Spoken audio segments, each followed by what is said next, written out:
Hey everyone, how's it going? Is this thing on? Yep. I just wanted to give you guys another update on the pumpkins and the rest of the garden. Some of them have come up already, and as you can see, it's another beautiful, cold, overcast day here in Southern California. Just June gloom is in full force, and try to make do what we can. But let me guys show you what's going on so far. Doo-doo-doo. All right. Big Mac's pumpkin. We've got one coming up here. I planted 3 seeds. I only see that one coming up, but one's better than nothing, I guess. And these are the fairy tales. I think obviously I'm gonna keep that one. That one came up 2 days later. And another fairy tale. The second one did come up. I only planted 2 seeds because I knew they were good seeds. The second one did come up, but they got eaten before it managed to come out of the soil completely. So when it popped out, half the leaves were gone. This is the Cinderella pumpkins, I think, or the Rouge Vive de Temps. I planted 3 seeds. Only 2 of them came up, and you can see the mushroom there. That's in the mycorrhizal fungi. Here's 2 Connecticut fields. These are the first 2 to come up out of all the pumpkins. These came up after only 4 days, I think, or 3 days. You know, they came up really quick. There's more Connecticut fields buried here, but I don't see anything. I don't see anything coming up, so my guess is they were either bad seed or they got eaten. And here is that other pumpkin I mentioned. I didn't know what it was. It was from the patch I got yesterday. Not yesterday, last year. I put 3 seeds, only 1 came up, but you know, like I said, one's better than nothing. I'm only going to keep 1 anyways, so it just makes my job easier. So that's the pumpkins. Show you guys here the tomatoes. This one's chugging along really good. A Mexican gray squash. You see all these little baby squashes getting ready to grow. Leaves look really good. Constantly checking for aphids and whatnot. All these bugs everywhere. Bees finally showed up, so that's good. My red beefsteak tomato. It's got some tomatoes on there. And my other unknown tomato. I don't know what this is. The lemon tree. Oh, I think my last video I talked to you guys about mycelium and the fungi and all that stuff and how it breaks down the wood. I didn't even show you guys, so let me see if I can find some here. Let's see.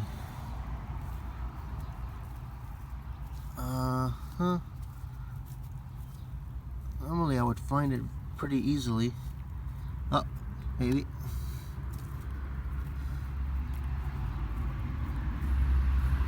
Huh. Oh, here we go. See all these white strands right there? So those are the hyphae of the fungi. So these white little strands, I don't know if you guys can see that even better, but they go through and they start breaking down wood and other organic matter and make nutrients available to the plant.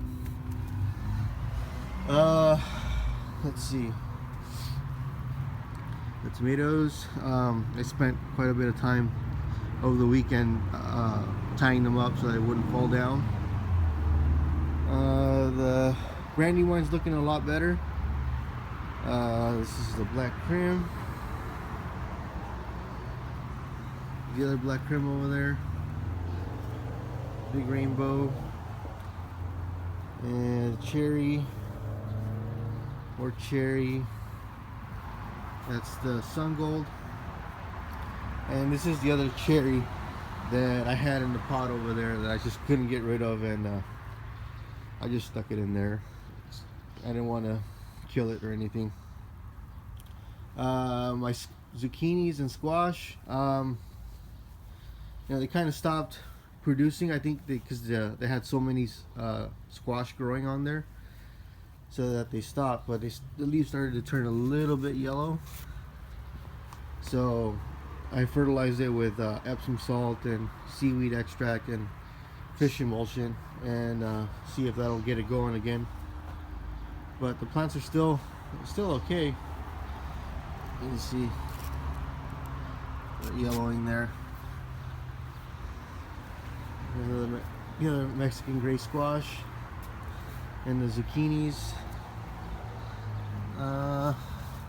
There's still one zucchini growing there.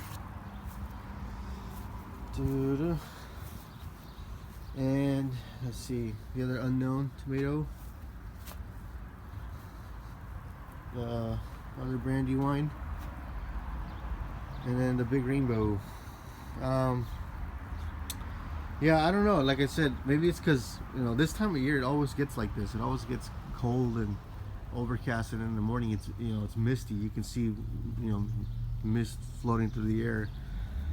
And I don't think the tomatoes like it, so I think next year I'm gonna wait until after May to plant tomatoes in the ground, so we can get away from that. Because after June, after this month, it gets warm and we get consistent sunlight. But this, last half of May and so far all of this June, it's just been like this, and it's terrible. Oh, my guava tree, you see all the buds for the guavas. Dude. So, the loquat tree. And then, I'll show you guys this. I'm making a worm bin. And you can see from having it outside, you get a lot of little flies and everything, but I put like mesh to keep out the bigger flies, so only the tiny little fruit flies can get in there, which not gonna bother anything. But I got about 300 red worms in here, and I'm probably gonna get a few more. You go to Uncle Jim's Uncle Jim's Worms, and I think they have a sale, like 1,000 red worms for $22 or something like that. I'm gonna go buy those. And then over here I got some clones I got going, just in case something happens to the other ones back there. This is a big rainbow clone, and that's a black crim clone. And these two are red beefsteak clones, one in regular water, one with seaweed extract. I'm just kind of running it as an experiment to see which one, if any, does better. I did another one with the Morbloom, and it died like right away. So I'm guessing the Morbloom, the phosphoric acid, just killed it. So yeah, won't be doing that again. And I mean, that's it, guys. There's the pumpkins. I'm gonna be starting more for this one, since I have a feeling that it's gonna pop up. I'm gonna start 3 more seeds in a Ziploc bag, and when they start sprouting, I'm gonna put them in here. And then, you see this fungus right here? I didn't even see this. You see that growing? So yeah, that's breaking down your organic matter. Most people see white fungus on their soil and they freak out, and then they take the bag back to Lowe's or Home Depot or wherever it is they bought it and start screaming and don't realize that it's a good thing. And then here's my other compost pile that I'm starting, since the worms can only consume so much, and we produce a lot. I mean, so I have to compost the rest. So I'm gonna throw some more coffee grounds on there, and I'm gonna throw some more soil, let the bacteria break it down, and that's it, guys. thanks for watching, and I'll keep you guys updated on the pumpkins. I'll be watching everyone else's videos as well, and have a great day. Bye.